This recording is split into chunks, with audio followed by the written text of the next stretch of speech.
Imagine a world where a giant corporation finds the scraps under its industrial table, dusts them off, gives them a shiny new name, and expects you to pay a premium for the privilege of owning them. This is the reality of the semiconductor industry in 2024. Before we peel back the layers of this silicon onion, consider this shocking reality. AMD is selling you a processor in 2024. Before we peel back the layers of this silicon onion, consider this shocking reality. AMD is selling you a processor in 2024. It is a gaming miracle. If you want to navigate the treacherous waters of the PC hardware market without getting sunken by corporate greed, hit that subscribe button right now because we are about to dissect the truth. The story of the 5500 X3D is a tale of the platform that refused to die. The M4 socket was supposed to be retired years ago, yet like a zombie in a high-budget horror film, it keeps coming back to life. AMD finds themselves in a peculiar position where they have piles of silicon that did not quite make the cut for their high-end chips. Instead of throwing these chips in the trash, they bin them, nerf them, and ship them out to the budget market. This is the Machiavellian brilliance of a tech giant. They have turned their manufacturing failures into a brand new product category, and they are calling it the cheapest X3D processor ever made. When we look at the specifications, the first thing that hits you is the clock speed. We are looking at a base clock of 3.0 GHz and a boost clock of 4.0 GHz. In an era where we talk about 6 GHz being the new standard for flagship performance, these numbers feel like a relic from 2015. The real-world performance usually hovers around 3.95 GHz, which is frankly embarrassing for a modern gaming chip. However, the villain in this story has a secret weapon. Hidden beneath the heat spreader is 96 megabytes of level 3 cache. The legendary 3D cache that has made the X3D series a household name among gamers. To understand why this cache matters, imagine your CPU is a chef in a kitchen. The clock speed is how fast the chef can chop vegetables.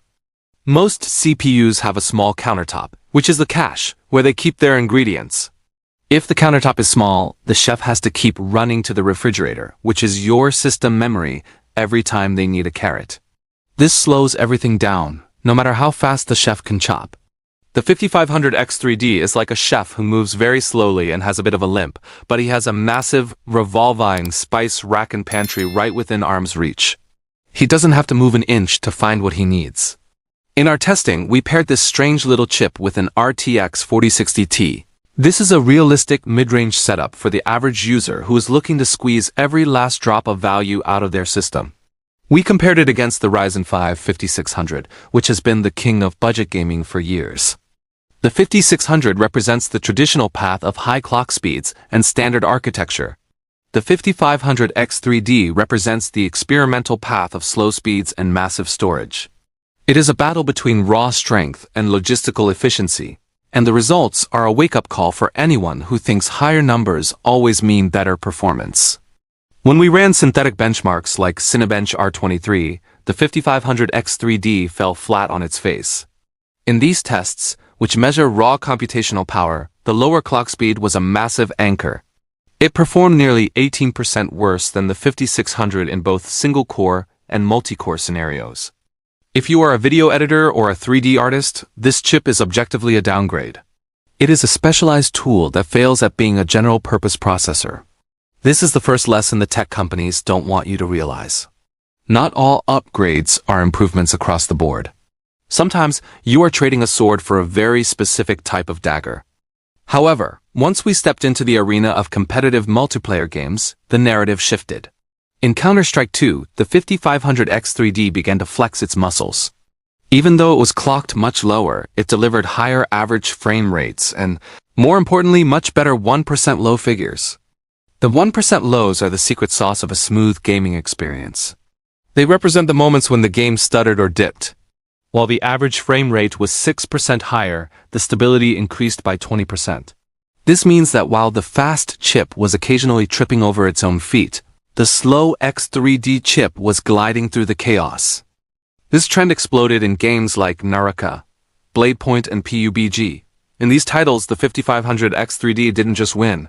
It dominated the 5600 in terms of frame stability. We saw improvements in 1% lows of 60 to 75%. Think about that for a moment.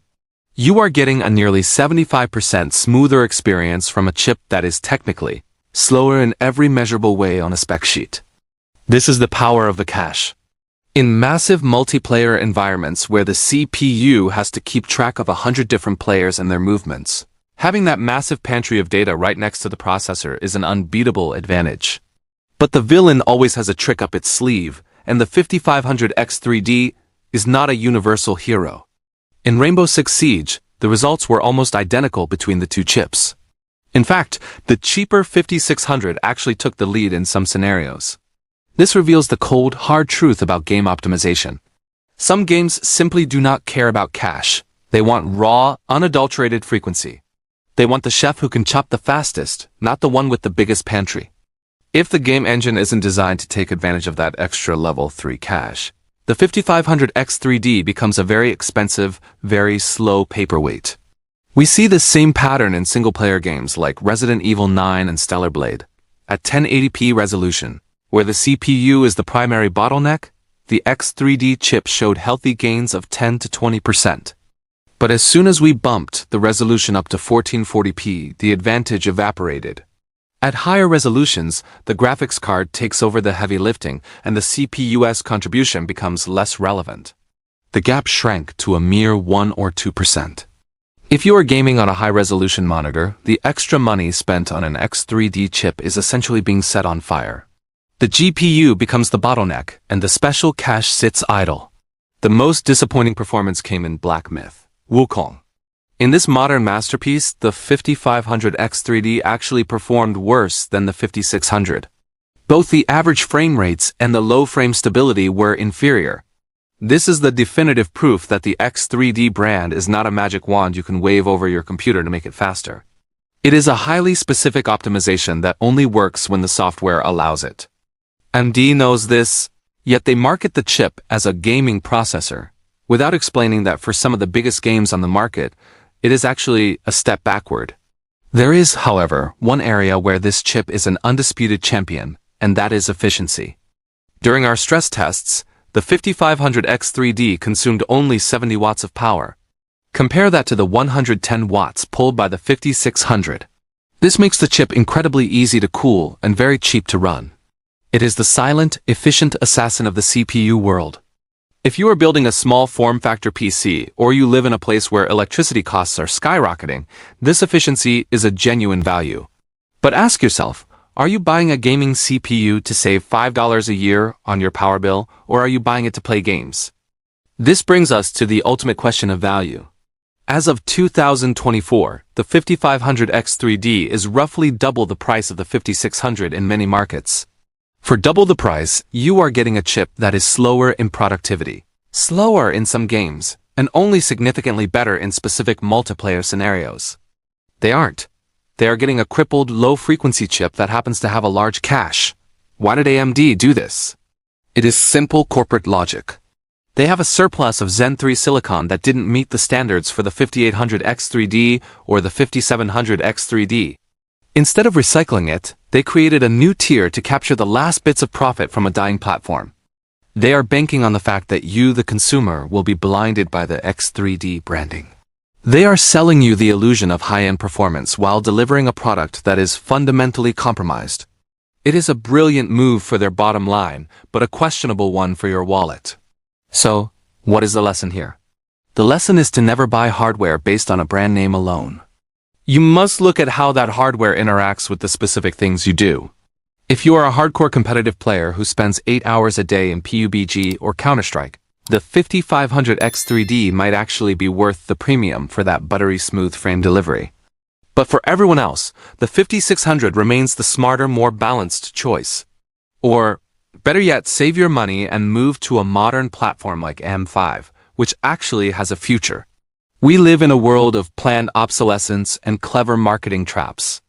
The 5500 X3D is a fascinating piece of engineering, but it is also a reminder that the tech industry is a business first and a service second. They will continue to repackage the old as new as long as we continue to buy it. Always ask yourself, is this product solving a problem I actually have, or is it just a shiny distraction? The most powerful component in your computer isn't the CPU or the GPU. It is your ability to make an informed decision and refuse to be the victim of corporate binning. As we look toward the future of gaming, the cache versus frequency debate will only intensify. But remember, a large pantry is useless if the chef is too slow to cook the meal. Don't be seduced by the 96 megabyte number if you don't understand how it impacts your specific library of games. Stay critical, stay informed, and always look past the marketing fluff. If you found this deep dive into the Silicon underworld helpful, make sure to subscribe and share your thoughts in the comments. Are you still holding on to your AM4 system, or are you ready to leave the past behind? The choice, as always, is yours.